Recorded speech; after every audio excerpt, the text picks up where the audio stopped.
Hello everyone and welcome back to Let's Replay Megaman Battle Network 3. Please adopt a virus. You probably won't believe me, but I picked up some harmless viruses. They're cute, but alas, I can't keep them. If you want them, come to Scilab 2. There'll be a test to make sure you can raise them properly. Except this job? Yes. In the last part, we, almost burned down the internet, but we fixed it. Welcome to our lab. This here's our latest invention, the virus breeder. The viruses you send us are put in there and raised. We will monitor the viruses constantly to study them. Would you like to hear more about the breeder? Sure. Well then, let us tell you about the types of viruses.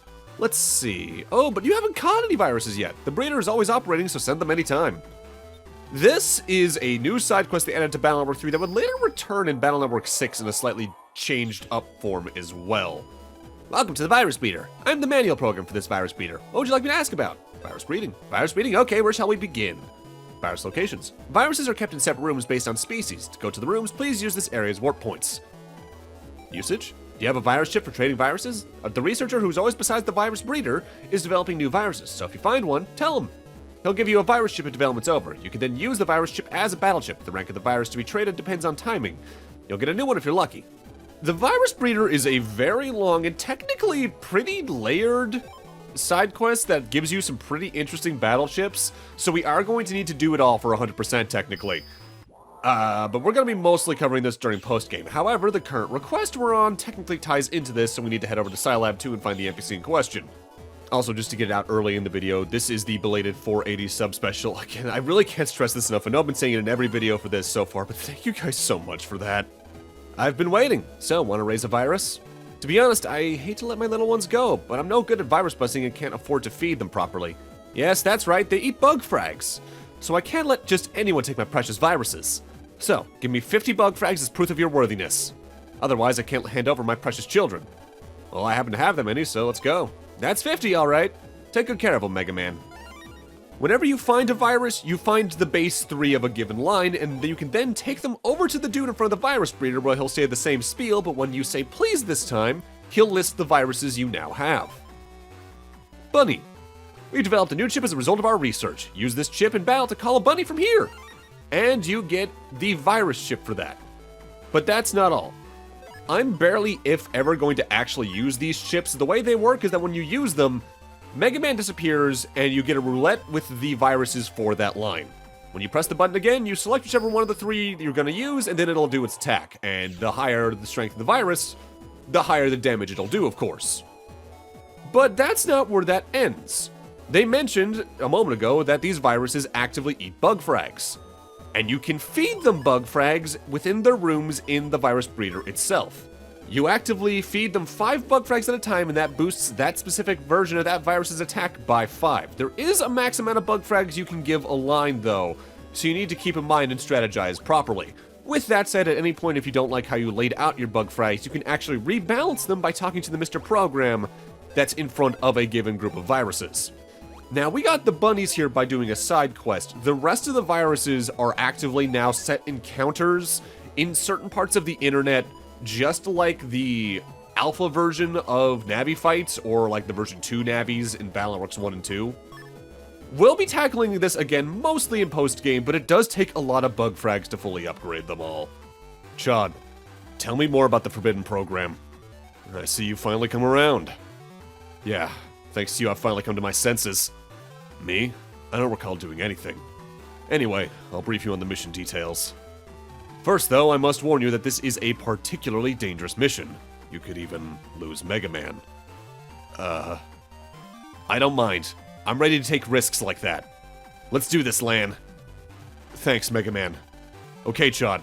Megaman and I can accomplish any mission, no matter what the odds. Very well. I will continue then. According to the official's investigation, the Undernet has a system simply referred to as the ranking. The ranking? There are 10 Navis ranked 1 to 10 in the Undernet. Unranked Navis cannot even meet the ranked ones. The Navi called S, whom you will be seeking, appears to be a ranked Navi. So, in order to meet this guy S, I'll need to become ranked 2. But how do I do that? That's still under investigation. I guess we should go to the Undernet and look around. That's the mission. Here's something that may help you. Black Mind? What's this? Install that program into Megaman when entering the Undersquare. It emits the same electronic waves as Undernavis. So long as that's equipped, they'll think you're one of them. Undernavis hate surface navis with a passion. So basically, if Megaman has this installed, he'll look like a bad guy. Got it. Alright, Megaman. Let's go. Roger. So when I was ranting about energy change last time, I actually completely forgot this program existed. There's actively 4 plot-related programs. I don't mind this one too much because you don't even need to use it that often. For now, though, we're actively back at the TV station's lobby because at this point, we can finally challenge Tora again for the Kingmanship. I think you actively could have done this earlier if you'd gone out of your way during some other point. I just completely forgot to, honestly. Kingman Alpha doesn't bring a lot new to the table, barring the usual boss alpha changes like HP and damage and all that. If anything, though, this is an easier fight because, for one thing, you can have break charge by default before this fight, so you can just make the chess pieces a non-issue. But also, you're likely to have better programs and chips in your folder anyway. As you can see, a single variable sword elemental sonic boom took him down just that much. Kingman Beta is where things start to get a little rough, though. Kingman's battle chip is okay. What? That strategy should have been flawless! But I won't give up. I still have other strategies to use. Kingman's battle chip's a little deceiving, because he jumps forward 3 squares, but when he lands, he doesn't do damage on the panel he hits. He instead hits the panels above, below, and to the sides of him for the damage listed. So you do have to be a little forward-thinking when it comes to using it, but it can be pretty good. The K coding's a little awkward to work with for my own taste, but it does do some good damage. For now, though, we're back at Hades Island, because now we can jack into this particular gargoyle, now we get a couple mystery data along the way. But within this area is another warp to the Undernet, on top of these things. So I actually seldom fight these things long enough for them to actually do anything. From memory, I think they can regenerate their HP in some form, and they try to attack you by tackling you in some form. I actually seldom see this particular variant of this enemy line, period, because I think they're only in this computer, and I'm seldom in it long enough to get a battle. I'm usually just gunning it straight for the teleporter to the next area. Notably, though, this entire virus line does not have battle chips. At least that they actively drop. For now, though, let's actually take that teleporter, because this is actually a very important one to note if you're trying to get 100%. Because this leads to an island in Undernet 2. This particular bug frag trader. They've got some pretty good battle chips. Elemental plus 30s, full cust asterisk, which is going to be essential for my endgame folder, Godstone, meteors, but they also have, in my case, Folderback, which is a red battle chip. Red battle chips are Giga class chips. You can only have one of these in your folder, period, and they're usually absurdly busted.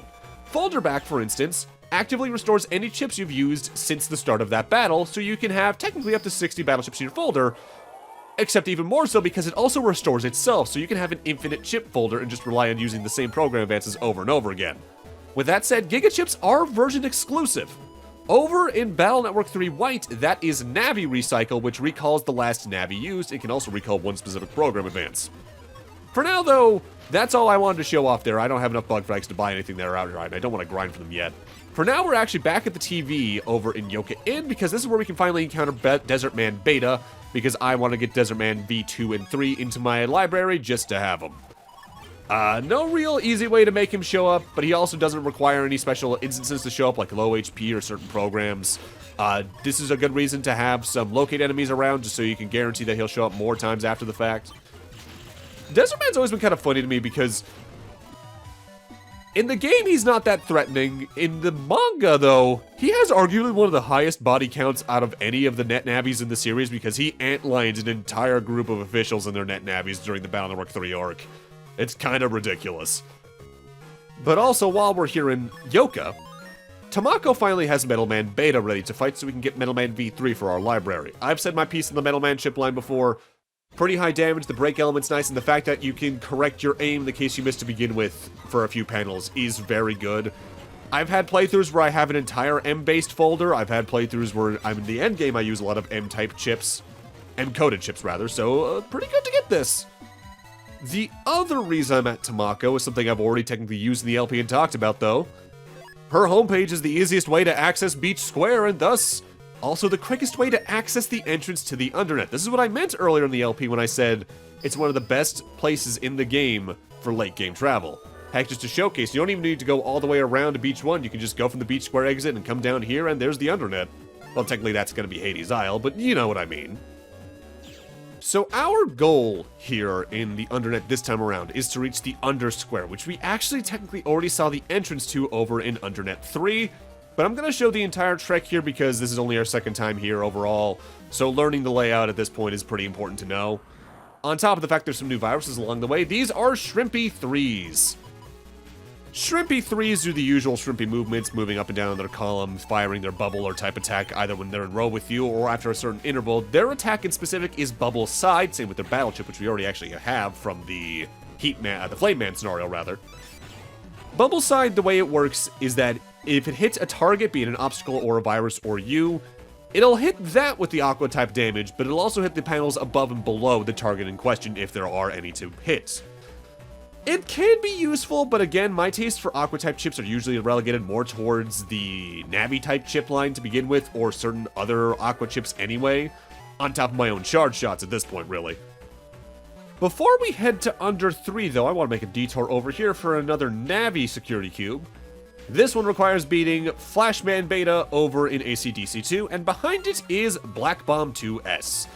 Same thing with the Black Bomb battle chip, you fire it forward, and then you need to hit it with a fire attack for it to actually detonate, but it still will do the listed damage if you just throw it at an enemy directly. And here we got another new enemy. These are Killer Eyes. These things are a little weird in that their attack is sending a reticle down either a straight line ahead of them or a diagonal above or below them. If you're in that line when it's there, you get stunned and get hit with electric type damage, so they can hit you pretty hard if you're an Aqua style like me. They have a battle chip that does roughly the same thing. I'm not the biggest fan of it, though. Also, I just realized I never actually talked about Fire Rat when we got that a part or two ago, did I? It works pretty similarly to Black Bomb. You place it in front of you, but you need to hit it with a fire attack of some sort for it to actually move towards enemies and explode for massive damage. Right there we got Random Meteor, which I don't think we had yet. That's effectively what Meteor 9 was back in Battle Network 2. It rains down meteors randomly on the enemy side of the field, but you can make it a little more reliable if you use Area Steel a certain amount of times, but that requires so much setup it's not exactly to my taste. Returning enemy here from Battle Network 1 is a jelly. These are jellyfish that their attack is to jump up and down, and every couple of times they do that, they send a wave of their element down the field, and specific jellies are Aqua Elemental, so Flashman's good for taking them out without them getting a chance to do anything, but beware of them all the same, especially if you're a fire type style change. If you heard a musical cut there, that's because I actually spent about 10-15 minutes here grinding to see if I can get any Yo-Yo 2s. I did not yet, but I will eventually, I swear to it.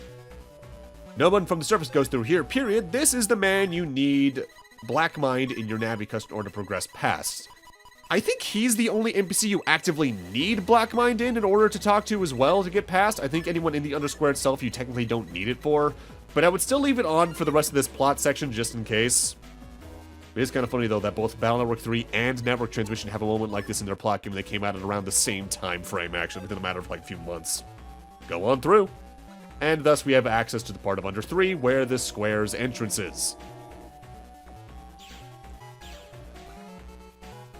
This is the Undersquare, a place for bad guys to... a great place for very, very good Navis to hang out. If I say bad guys, I'll get in trouble. I didn't say that. Right, sure. This is the program shop. I'm going to clear this place out. Battery attracts elect-type viruses. Set metal puts steel-type panels from the Metal Man area on your specific side of the field. Beat and Tango are multiplayer-focused programs. I think Beat steals high-level chips of a certain rarity, whereas Tango will heal you in a pinch. It's also, I think, one of the few times Tango actively gets referenced outside of the classic series, too, which is kind of funny. That specific teleporter leads to Undernet 5, and you can walk around there to fight viruses and get their chips if you wanted to, but you actively can't maneuver around Undernet 5 that well from there because you're blockaded at basically every pathway. The Undersquare does have its own BBS, just like in Battle Network 2, that'll give you some hints, but there's not a lot to do with that for right now. You could progress the plot before buying out the shops if you don't have a lot of Zenny. If you want to do that, just head to that square towards the northeast of me right now. But I'm buying out the shops just so I'm as prepared as I can be for the stuff that's upcoming. Also, there is, I believe, another Cyber Simon Says here in the Undersquare. It's that guy up there. You do get, I think, like 50 bug frags for clearing that, which is pretty good, but I just don't care. The big thing to buy here, besides the HP memories and old wood and all that for, like, program advances or your library, is Navi plus 20. That boosts the damage of specifically any Navi chips that is placed after by 20. Which, in the case of a chip that hits multiple times, like Bubble Man, really stacks the damage up very quickly. We were told to wait here, but is this really the right spot? You think we were tricked? This is the Undernet. There may be a lot of false information going around. Who are you? Yo, kid, this ain't no place for children. I'm gonna get ranked this time for sure. Look at all these jumps. I'm as good as ranked already. We're surrounded. Megaman, watch out. Who knows what'll happen next? Reckless Navis who desire to be ranked. Land, the statue's speaking. It said ranked. Yeah. What do we have to do to become ranked? If you want to rank, you must defeat a ranked Navi. However, only one of you can battle. You must fight each other to determine who that will be. Power is everything. That is the only law of the Undernet. So if I beat all these jumps, I can fight a ranked Navi? Yes, there are no rules. Only the winner will receive a chance to be ranked. You may fight freely in under 1, 2, and 3. No rules, eh? We can fight however we want under 1, 2, and 3. That's just the way we like it. Let the party begin. Hey, Lan, let's go too. There are no rules? Who knows what these other Navis will do? Alright, Mega Man, let's show them what we got. Roger. Welcome to the ranking process. If Flame Man scenario is my overall least favorite in the game, this is a close second for radically different reasons. I've been waiting for you, boy. You'll be my first prey. Smash the weak ones first. That's the law of the Undernet. You don't have to talk to each of these NPCs individually, by the way. We are thrown into 4 fights in a row no matter who you talk to. So, the ranking fight preludes like these are where you're largely going to run into Omega viruses first, barring that one BBS side quest you already found some in.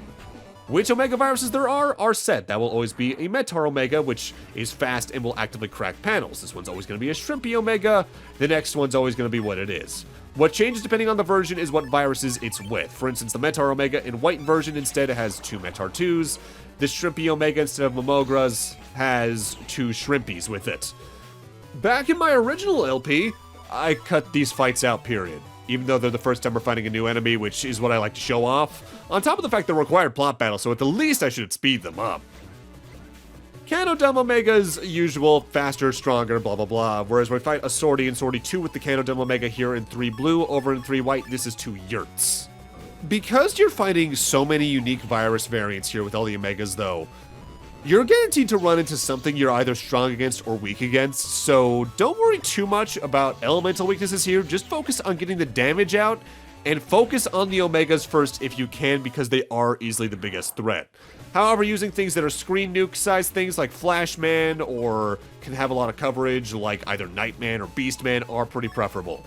Swordy Omegas are especially one to look out for, by the way, because they have no element for one thing, but also their swords now have a life sword type range, so that means you're frequently going to be in the area of effect even without an area steal, so watch out.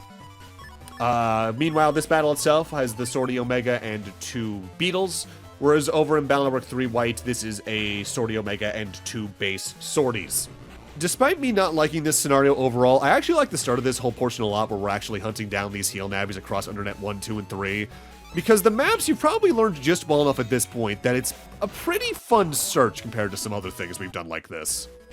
He beat all 4 of us. Who is this guy? You want some more? Hey, you just remember this day. You're gonna pay for this. We won't forget your face. 4 on 1. So this is how they do it in the Undernet. There really aren't any rules. Who knows where, when, or how we'll be attacked next. We better keep on our toes. Right, I'll watch my back. With that said, that's actively all the Navis we have to fight here in Undernet 3. Everyone else is over in Undernet 1 and 2 in some form, so we're just going to quickly cut back to the exits to Undernet 2 from Undernet 3 and walk on from there, because along the way over to the main part of Undernet 2, in that brief little flash we're back in Undernet 1, there is someone waiting for us. Hey you, no one gets in my way and lives, come here! In this fight, we got Beetle Omegas, who thankfully don't have the big bomb attack from Battle Network 2 that was a 3x3 grid attack. They just fire 3 little bombs in a row, which means you do have to be on your toes. I think Balrog 3 White gets the harder fight though here, in that you have to fight a Beetle Omega, but also 2 Canodom Omegas, so your movement ranges are pretty limited even if you're on your toes. Something that is nice to see, though, is that the later games in this series technically do it, but especially Star Force, when they have scenarios like this or the previous one, they do better at least either marking where things are, or give you better ways to keep track of how well you've done in that scenario up to that point. On top of the fact that I think they do better on some general things in terms of scenario structure. I don't know about the other guys, but I ain't going easy on you just because you're a little brat. In this particular fight, our new Omega Virus is a Spiky Omega, 260 HP, still heat elemental, so weak to water. The big thing about Spiky Omegas that I also forgot to mention about Shrimpy Omegas is that their shot type is not based directly on one of the prior ones. It's not a heat shot, a heat cross, a heat plus, or a heat side. If their shot hits you or an obstacle you put in place, that's a 3x3 spreader grid. So you really need to be careful about putting up any defensive measures against them because you can easily get hit. It's nothing personal, but I'm gonna delete you. You'd have had a nice long life if you hadn't tried to get ranked. But it's too late now for regrets. Hey-ya! New virus this time around is a Metrod Omega. I think the big thing with them outside of the damage and HP increase is they throw down more meteors than their weaker cousins. And I should mention, in the previous fight over in Balrog 3 White, it was a 2 Spiky 3s and a Spiky Omega versus what we had here. And that fight there in Balrog 3 White is 2 Bunny Omegas and a Metron Omega. Ain't you a little young for an Undernet ranking? Ray! This fight is a Ratty Omega and 2 Metar 2s. Ratty Omegas suck, and you really should kill them as soon as you can because they are fast. Hates my pause buffering. Over in Battle Number 3 White, this is a Ratty Omega and 2 Ratty 1s.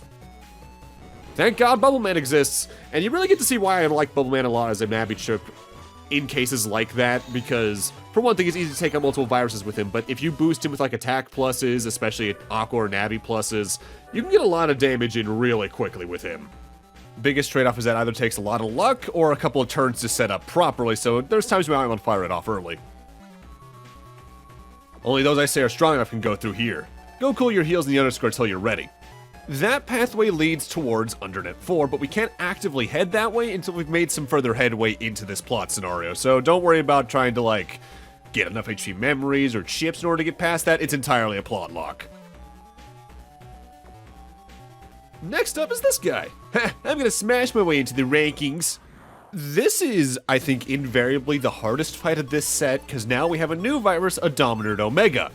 The first virus in this line we've run into, and it's the strongest variant. Unlike Dominards in Battle Network 2, Dominant Omegas don't care about moving in the same column. They move all over the place and are invisible while they do so. Their main attack is the same. They'll just move to your panel and then try to just basically tackle you with a bite attack, and you need to move backwards and hit them while they're attacking you, because otherwise they have super armor and will only take 1 damage. There are some ways around that at the least, by using either the Metal Man battle chip or the Guts Punch type battle chip's command code to do some break damage on it. But either way, this fight's rough, especially if it survives long enough, because it'll use Geddon 1 to crack all the panels, limiting the ways you can dodge its very focused attack. Here in Battle Network 3 Blue, the fight's against one of these and a Metrod. Over in Battle Network 3 White, this is against a Dominant Omega and 2 Bunny Omegas. I think I'd argue this is probably the singular hardest guaranteed virus battle in either versions.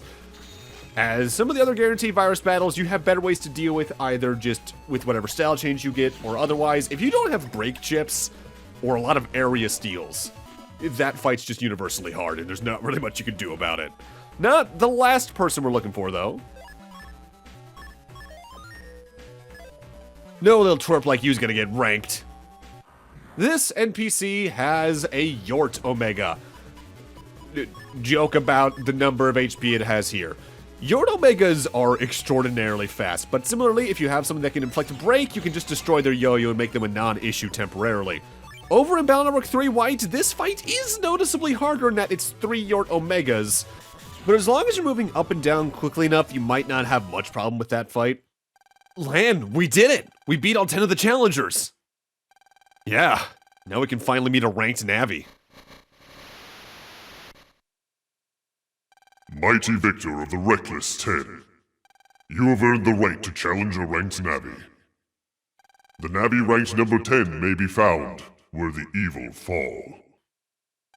Where the evil fall? If you can defeat that Navi, you will be ranked number 10. The communication's been cut off. Lan, do you have any idea where the evil fall may be? Huh. Where is it that evil people fall to? I'm not sure, but we better start looking. Right. But before that, a bad habit has to be resolved. I talked to this NPC between recordings and didn't actually capture his first dialogue, but he actively wants a Fire Sword P for an Ice Stage asterisk, and I had one of those, so I'm gonna do that now. Ice Stage does what you think it does. It changes all the panels on the screen into ice panels, which has some uses due to the uses those can have against certain virus types, but ultimately not too bad.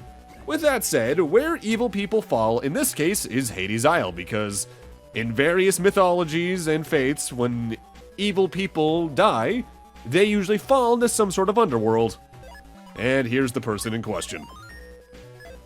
Who are you, you little punk? A rank challenger? You think you can take my rank 10? Fine by me, let's fight. There's something I want to ask you first. Spit it out. I'm looking for a Navi by the name of S. Why would a little punk like you be looking for S?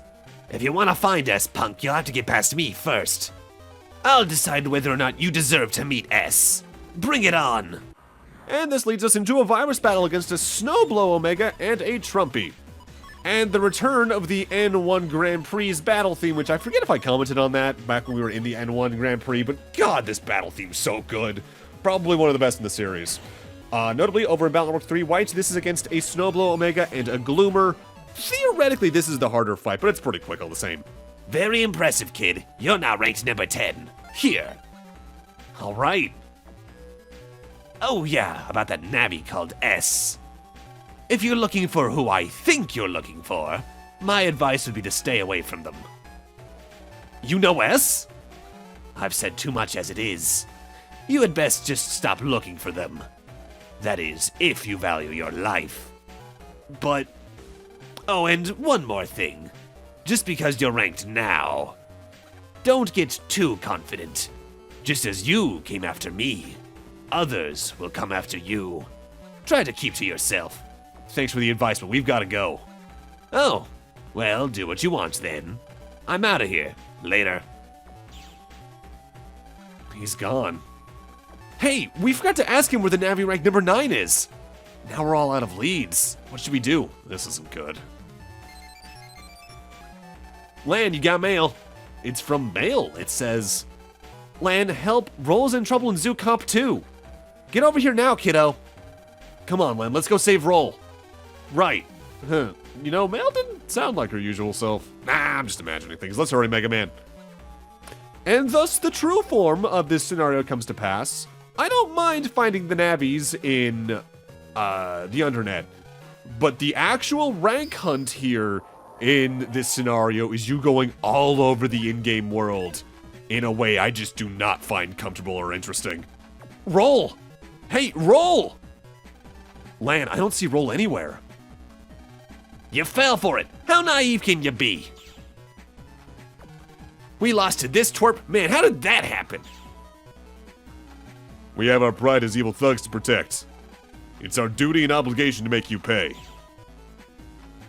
Yeah, pay real good. Lan, these are the Navis we fought before. So that mail from Mail was... Bait, I wrote that to lure you out here. Pretty convincing, huh? You dirty, stinking cowards. Cowards? Hey, that has a nice ring to it. That's right. We're cowards. Is something wrong with cowards using cowardly tricks? So long as you're gone, we don't care. Lan, here they come. Get ready. This ain't gonna end like before. Get him! So just like the last time we fought these guys just outside of Undersquare earlier this video, we have 4 virus battles in a row, and some of them have new viruses for us. Here in Battle Network 3 Blue, this first fight has Canodum 3s. They're Canodums that are stronger. When you can fight them in a random battle down the line and get their battle chip M Cannon, that is a very good battle chip, especially for a very specific purpose. So when we actually can show that off, I am going to be grinding them out just to get it. But for now, we can't actually get that. Over in Battle Network 3 White, that first battle is against the Spiky 3, Ratty 3, and Shrimpy 3, whereas this fight with 2 Ratty 2s and a Gloomer is actually the same battle as the previous one in White, just with different arrangements. Meanwhile, this fight has another new enemy for us, Ellispheres. These are Ellebal's second phase. And honestly, they're pretty quick to kill thanks to Elemental Sonic Boom, as you can see. Over in Battle Network 3 White, that is, once again, a Ratty 3, Shrimpy 3, and Spiky 3. Just again, different formation. And here we have another new virus, Trumpy Omegas. Over in Battle Network 3 White, this is 2 Fishy 3s and a Trumpy Omega. Are you losers satisfied now? If you want more, I won't hold back. No, please don't delete us! Ah! I can't believe they just set a trap just to get revenge. Yeah, they've got as much hate in them as World 3. Now what do we do? Find S, but we don't have any leads. If we knew where number 9 was, we'd at least have a chance. Lan, another mail. Hey, it's from the Navi who was number 10. It says, I forgot to tell you where rank number 9 is. You'll find him where science gives life. Where science gives life? Do you think we can trust this mail? It doesn't matter, it's the only clue we've got. Trap or not, let's go find that place. Right, we're off to where science gives life. Trumpy Omegas, by the way, do the exact same thing as base Trumpies. They make their fellow enemies invincible, but I think it just lasts longer than a base Trumpy. So, where science gives life is the hospital. Pretty plain and simple, yeah? But the thing is, in specific, they're in the hospital computer and only in the section that you can access from here in Beach 1. This is one of those cases where you're just kind of sort of meant to explore the hospital and probably see them in the distance from one of the hospital computers, but they're right here. You're the Navi rank number 9? That would be me. Who, may I ask you? I'm ranked number 10. I'm Megaman. So, you've come to battle me then. Actually, I'm just trying to find a Navi called S. S? Do you have any idea just how frightening the Navi is that you seek? I've heard a little about that. Still, I have to meet him. If you have any information, would you mind sharing it with me? All I know is that if you want to meet him, the only way is increasing your rank. If you do that, you'll bump into him eventually. So in order to increase my rank, you'll have to battle me. Well, if that's how it's gotta be. Let's fight! Just kidding. I'll give you my rank. What? My rank. I'll give it to you. To be honest, I'm tired of this whole ranking system. I started out like everyone, battling my way to the top, but I've grown tired of fighting all the Navis below me. They come to challenge me, day in and day out. Is it really okay? Don't make me repeat myself. Here, take it. Now you're ranked number 9. Thank you. You can find the Navi ranked number 8. Let's see. In Red New 3, yeah, that's it. No, that's all I know. The hint to find number 8 is Red New 3? I'll try finding him. Thanks. Good luck. Just try not to wind up dead. So pretty straightforward. Red New 3 is under 3 with the letters reversed, so we have to go to Undernet 3. It's weird. I think Flame Man scenario is overall the more annoying one, as you're going across most of the internet taking out very sparsely placed fires. But the amount of back and forth this specific area makes you, this specific scenario makes you do all over the world to find people in relatively well-hinted places is still really annoying to me in a way I just find very unfun to do. Flame Man scenario has a good bit of what I would call padding. I'd say this is one of the biggest cases of it in the game overall, though. Ooh, sand stage. With that said, I did get a Yo-Yo 2 a moment ago, and it's K-Coda too, which is pretty good. I can work with certain battleships pretty well. On top of the fact I really like that program advance. With that said, rank number 8 is exactly where Flame Man was. I'm ranked number 8. You know, I think I've seen this Navi somewhere before. Gah, I remember you well. Your battle cry jogged my memory. Gah! How can this be? We beat that guy!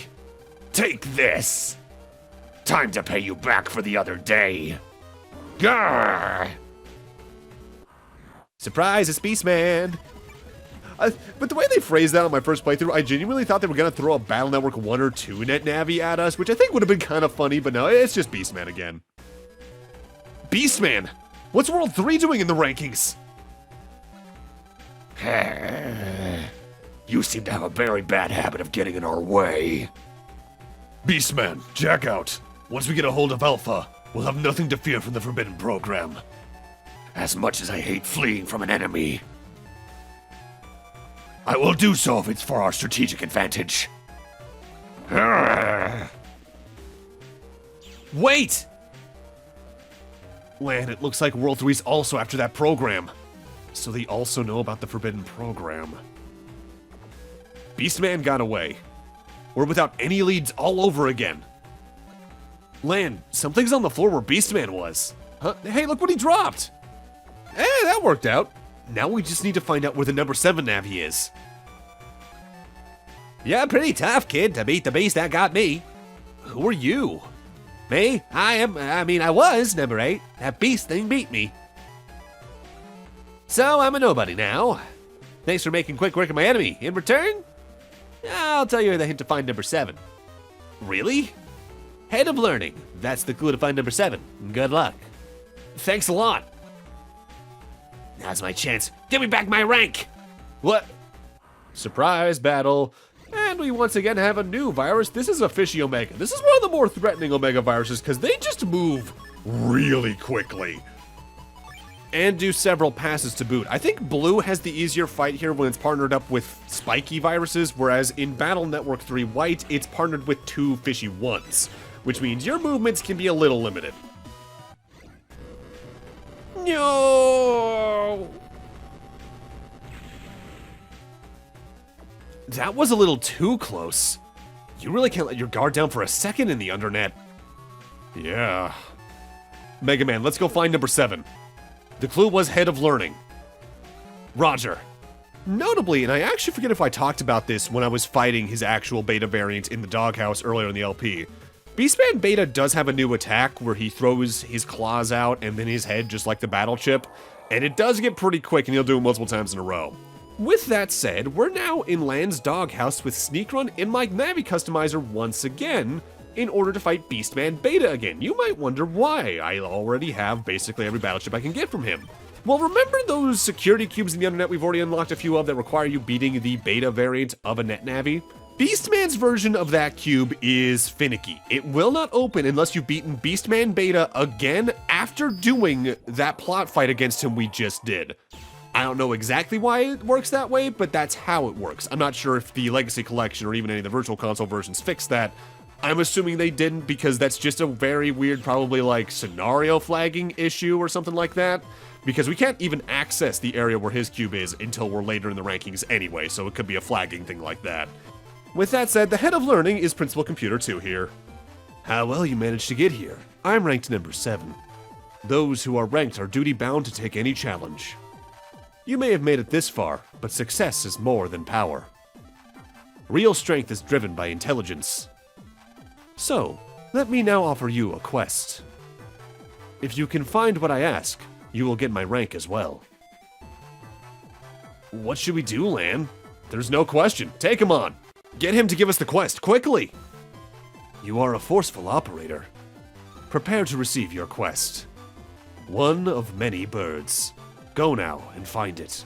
One of many birds? That's going to be tough. Let's go, Lan. So I've already investigated the thing in question before, I just didn't comment on it. Over Mamoru's room, there's a set of origami cranes that were folded by people around his age. One of many birds. Could this be it? This is what we need, and now we can take it back to number 7 at Principal Computer. So, you got it right. Very well. I will award you the 7th rank. Could you tell me the clue to find the next Navi? Yes, the clue. What was it again? I can't recall. What do you mean you can't recall? Try a little harder. Shut up. If I forgot, I forgot. End of story. You don't like it? Give me back my rank. I guess I'll just have to search on my own. Huh. You youngsters have got it too easy anyhow. Ah, boy.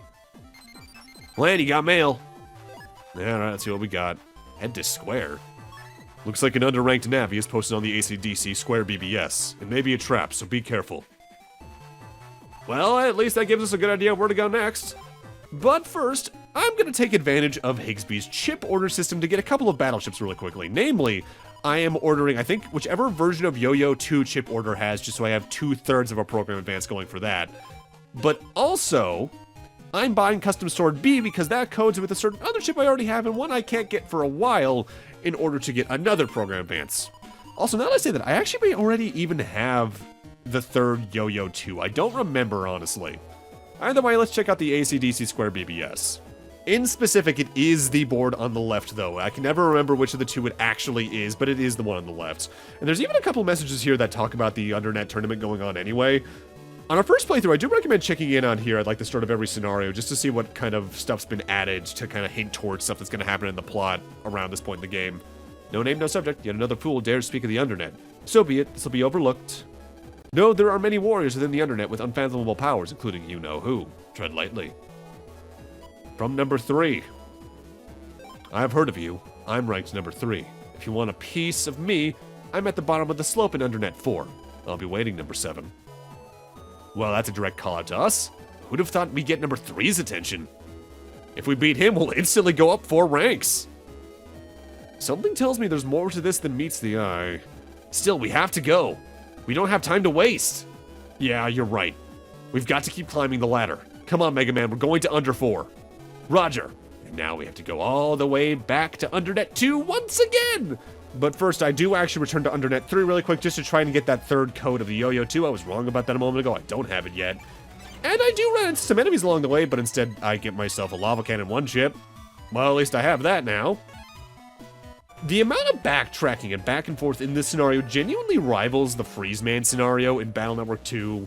And while I don't find it as annoying as that, because that game was so much better paced with the amount of backtracking you had to do, this is still really rough. I do think ultimately the Flame Man scenario is worse with it, though. With that said, in order to get to Undernet 4, we need to come to this part of Undernet 2 and then go talk to this guy again. Yeah, you look strong enough for the Under. Go on in. So now we have access to the latter half or so of the Undernet. The latter half of the Undernet here in BN3 is definitely where the layouts start to get a little bit on the weirdly obtuse side when which direction leads you actually which way. In specific, in order to find, I think, where we need to go, we do need to come this way, grab that Recover 200, nice to have, and take the teleporter coming up here.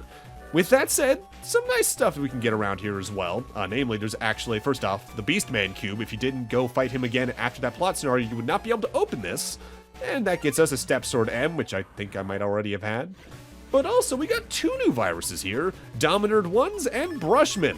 Brushman do the same thing they did back in Battle Network 2. They're more of a support-type virus for defensive purposes that will paint the enemy side of the field with holy panels that reduce the damage viruses standing on them take by 50%, and putting swamp panels and things like that on your side of the field. Dominard Ones are like Dominard Omegas, just weaker. With that said, they do also have their own line of battleships we're going to need to get eventually. With that said, Dominards are a pretty good reason to bring Jealousy into your folders, as that at least will do enough damage to them and even other enemies on the field that you can get rid of them pretty quickly, but having Break Element or Break Charge even around can go a long way too. There are 2 other things of note to get here in Undernet 4 besides the actual plot scenario, and one of them is that Heal Navi we just saw on the bottom left there. That is a net merchant, which means they're going to have some new battleships for us, yes, as well as HP memories, but there's one battleship in specific you really want to get here no matter what. Because they have attack plus 30. This chip was in Battle Network 2 as well, and it's still really good here, but with the addition of stuff like the Aqua boosting chips being as good as they are now, it's ridiculous. To the point where it's now a Mega Chip. This does mean you have to contend with the Mega Chip limitations, yes, but it's worth sacrificing, say, a weaker Navi chip for this, basically universally in my taste. Especially if I say put that with either Bubble Man or Beast Man, with the ability to do more damage with either the Aqua plus 30 on Bubble Man alongside that, or with the mashing buttons on Beastman.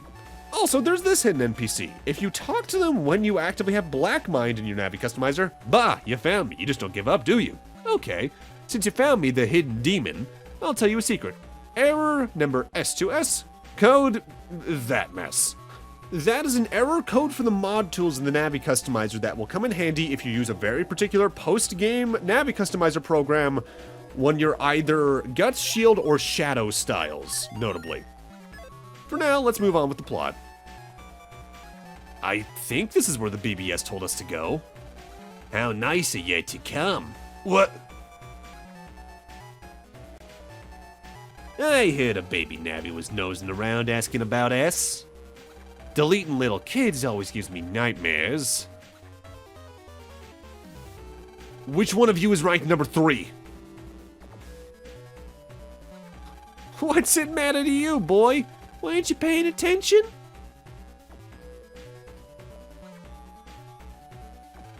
You're gonna be deleted. Right here and now. Get him, guys. Huh? 3-in-1 lethal combo, Cyberstone. Hey-ya! I could take it. No room to dodge that boulder. We're out of options. Megaman, brace for impact. Heave-ho, it's all over for you.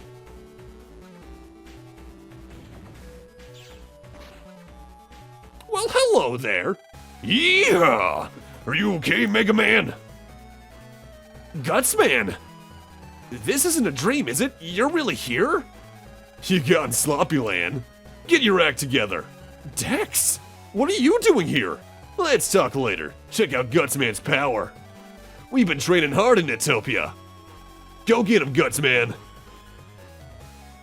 Yeehaw! Guts Hammer!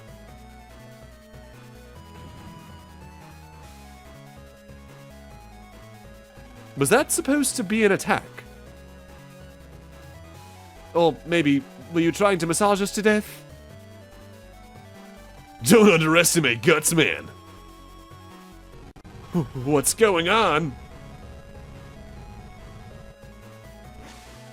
You never told us he had a friend. Copy, man! Ah!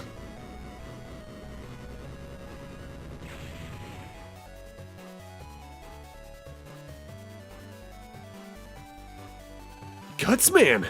Thanks, you saved me. Helping friends is what friendship's all about. Yeehaw! Dex, what are you doing here anyway? I heard from Mail that you were feeling down. So I came to cheer you up. You came all the way from Netopia just to check on me? Of course. If any of my friends are in trouble, I'll help. Even if I'm on the opposite side of the world. That's what Dex is all about. Aw, Dex. Lan, let's jack out. We've got lots to talk about. Gutsman, jack out. Megaman, let's jack out too, okay? Right. What is a Gutsman? Hey, you're not Gutsman. Who are you? What are you talking about, Megaman? Of course it's Gutsman. No, this isn't Gutsman.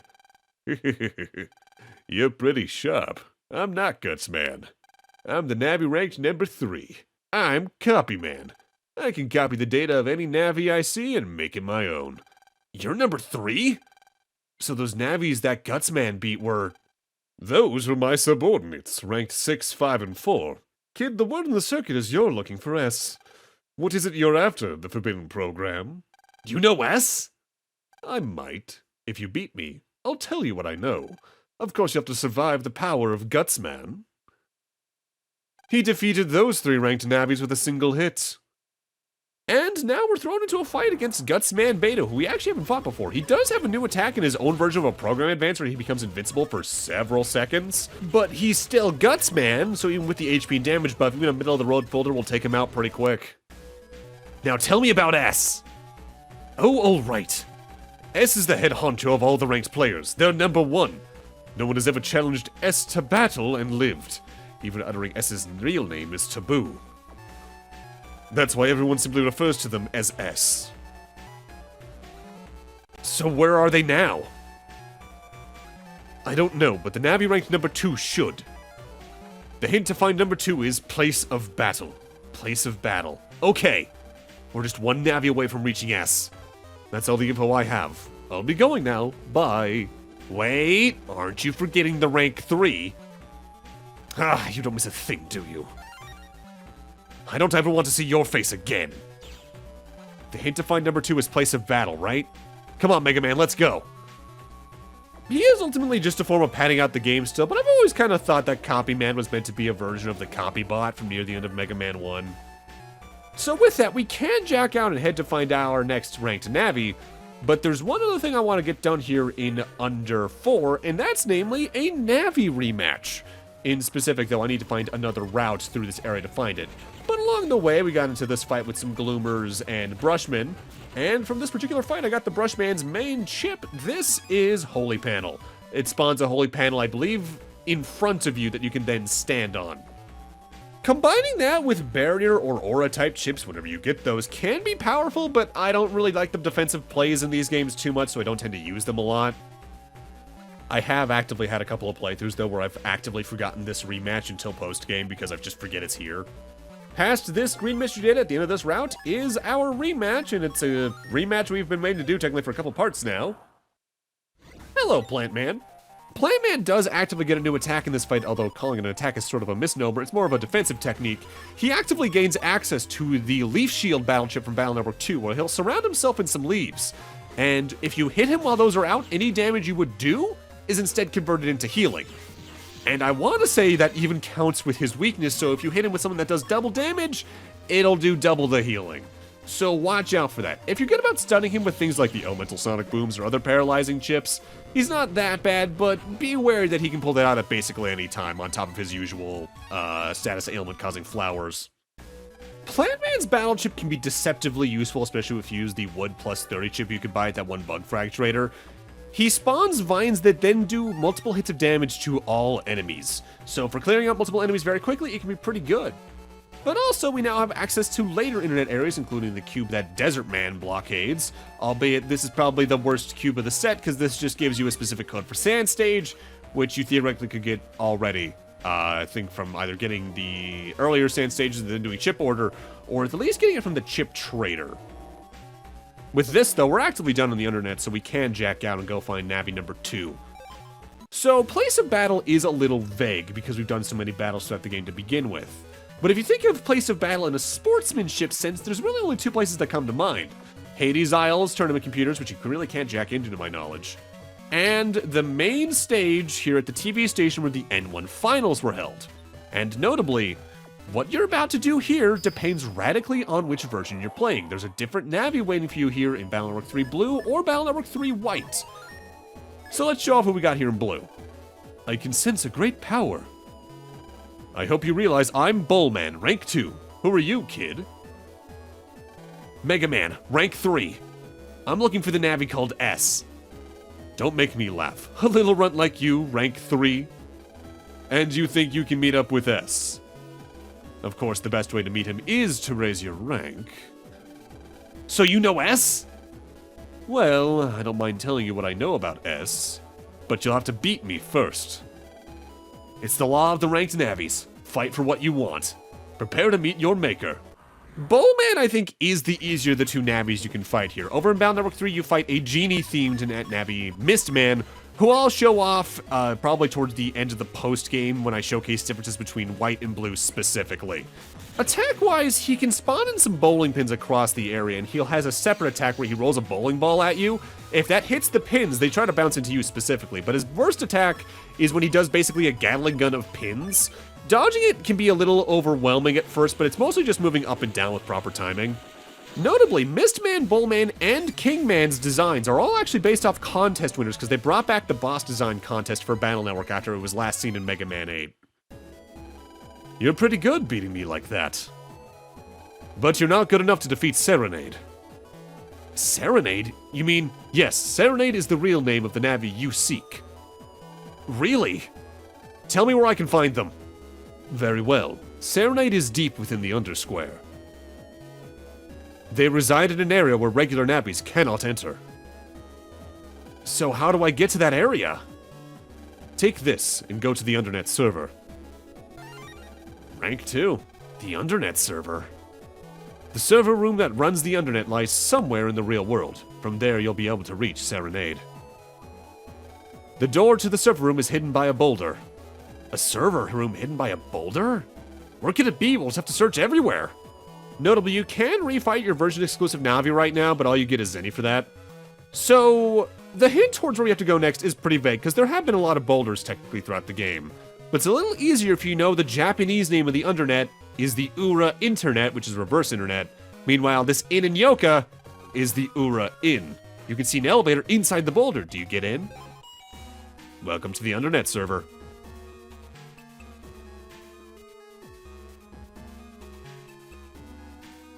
So, this is the Undernet server?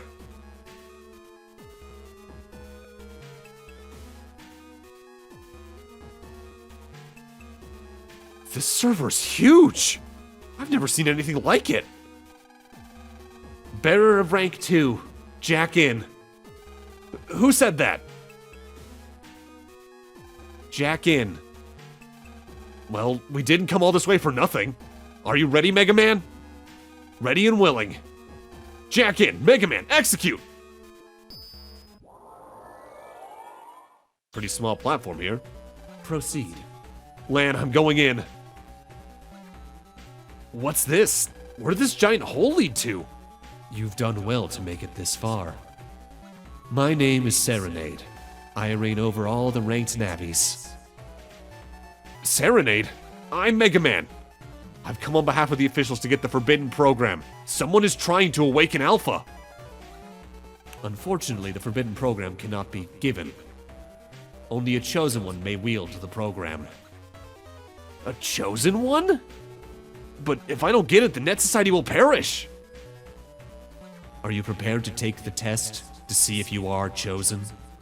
If so, reach out and take the program in front of you. It is the one which you seek. It is the forbidden program.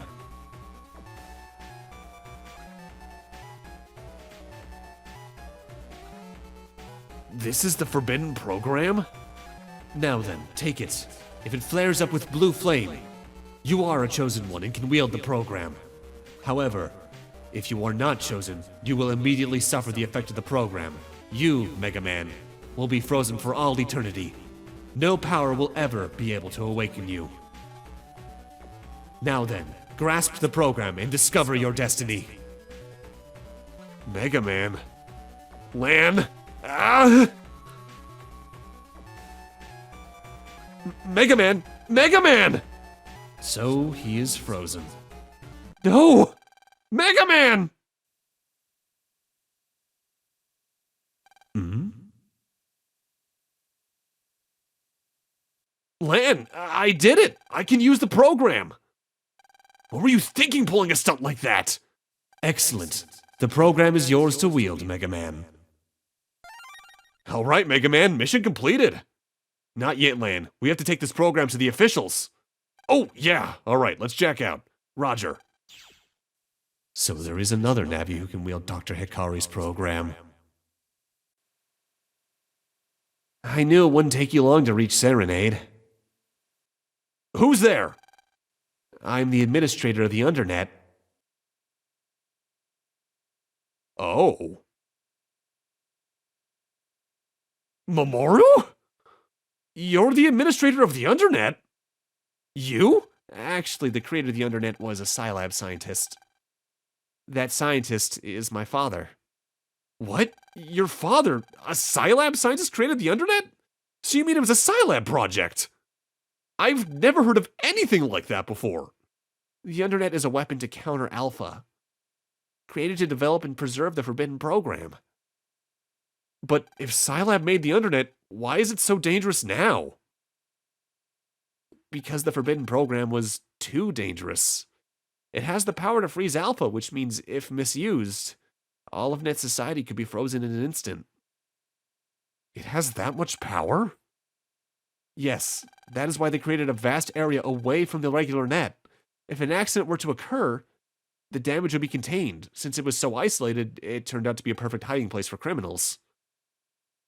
Tell me, Mamoru, if so many measures had to be taken against Alpha, what exactly is he?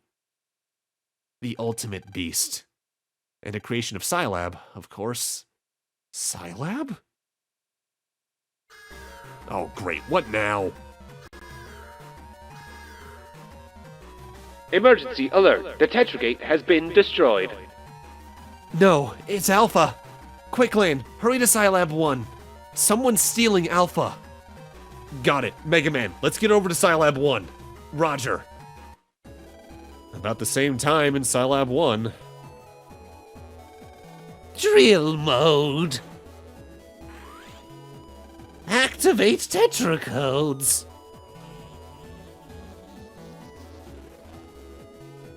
Alpha is mine.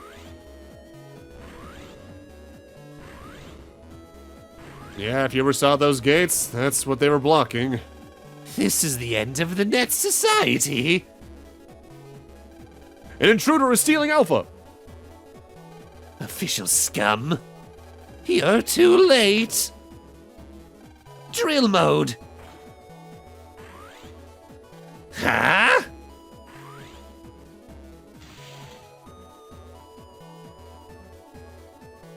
Alpha's been stolen. The Net Society is doomed. Not if we have anything to say about this.